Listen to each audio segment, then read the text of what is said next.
مساء الخير جميعا وأهلا وسهلا فيكم بوصفة اليوم. رح نحضر أطيب كوكيز صحي بمكونات بسيطة. تابعوا معي الوصفة للنهاية. أول إشي عندي حبتين من الموز طريات مستويات. إذا الموز ما متوفر عندكم تقدروا تستبدلوهم بخمس حبات من التمر الطري. إذا كان التمر قاسي بنقدر ننقعه بمي سخنة لوقت ما يطرى تقريبا نص ساعة. هلأ رح أهرس الموز بالشوكة بهالشكل ليصير قوامه عندي طري، وبعد هيك رح أضيف معلقة كبيرة من زبدة الفول السوداني ما لها سكر. زبدة الفول السوداني بنقدر نستبدلها بأي شي تاني انتو بتفضلوا، مثل زبدة الفستق الحلبي أو طحينة كمان بيصير. حطيت معلقة كبيرة من العسل مع نص معلقة صغيرة من القرفة.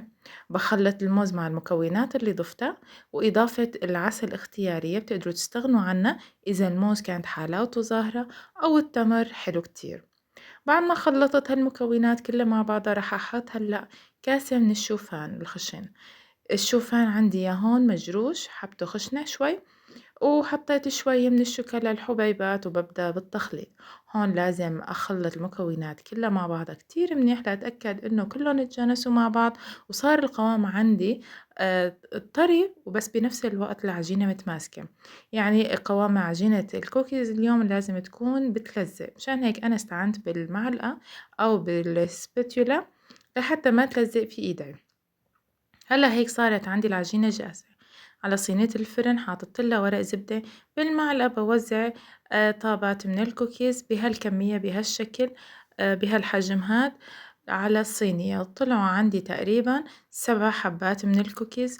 بمسد الوجه بهالشكل بالشوكة لحتى يصير السطح مستوي ولحتى ينخبز قلبهم بالفرن.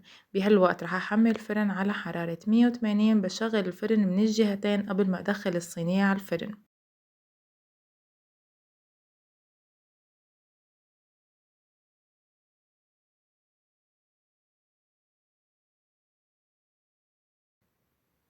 رح أدخلن على الفرن ينخبزوا تقريبا ربع ساعة مع المراقبة المستمرة. طالعته من الفرن بنتظرن لحتى يصيروا فترات، وهيك صار الكوكي جاهز للتقديم. وصفة سريعة التحضير، صحية، ما فيها جلوتين، ما فيها سكر، ما فيها أي شي غير صحي، مفيدة للأطفال، سناك صحي نقدر نعتمد عليه إذا كنا عاملين دايت، وخصوصي الدايت اللي ما فيه جلوتين.